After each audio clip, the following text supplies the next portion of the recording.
redo the design if we found any performance issues. So here's where I'd like to introduce the concept of application virtualization, right? So what is application virtualization? Let's try and define what it is. So like we said, we have one system that we are interested in testing, and this is called our application under test or a system under test. And this system interfaces with a whole wide variety of different backend systems. Now these backend systems, like we said, could be on heterogeneous environments, they could be on the cloud, they could be different sorts of systems. Now let's try and identify those backend systems that we are constrained by, right? When we say constrained, it obviously poses a challenge of some sort in order to gain access to those systems.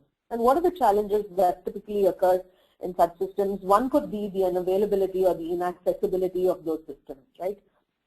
They just could be unavailable because there's a downtime, right? I have a database, I need to do maintenance on it, so I bring it down, and at that time, if it's down for 2 hours, it means my 2 hours of accessing the database is gone. So the system is unavailable, it's inaccessible.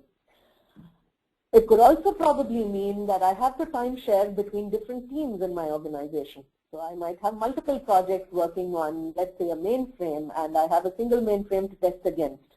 And I have the mainframe from 10 this morning to maybe 2 in the afternoon, and then it goes to another team. And so for the time that I have it, I have to schedule all my testing on that system for that time, and after that, I'm just sitting and waiting for the system to be back, to come back to me again. So inaccessibility.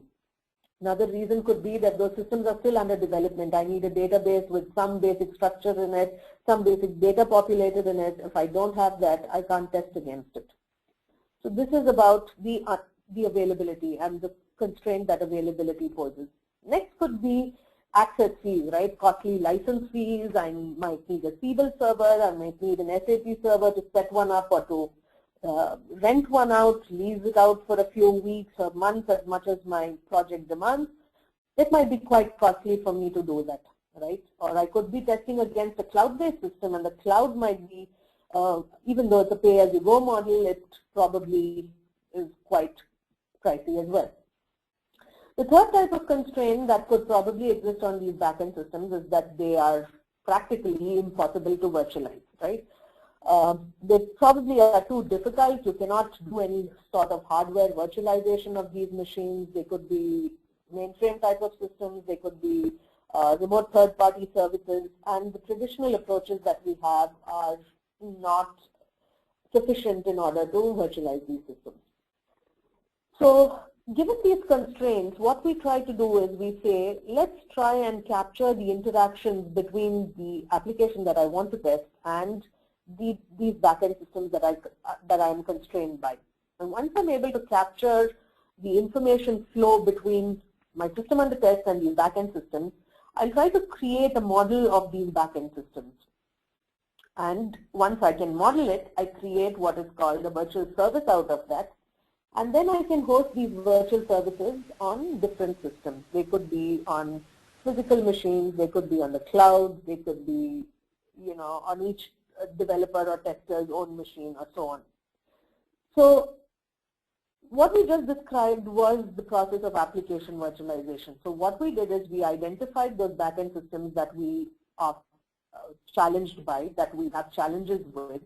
We simulate the behavior of, so we try to capture the interaction between our system under test and those backend systems. Then we try to, based on that information, we try to simulate the behavior of this backend system in a software emulator, and then once we do that, we host that emulation or that service on a virtual environment. And this entire process is what is called application virtualization. Now,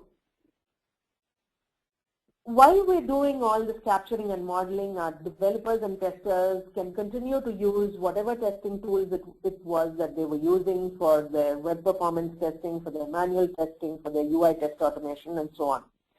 And the advantage here is that every developer or tester can easily just deploy this virtual service that was created and host it on his own machine. So he's not constrained by the availability or by someone else using that system while he is testing it out.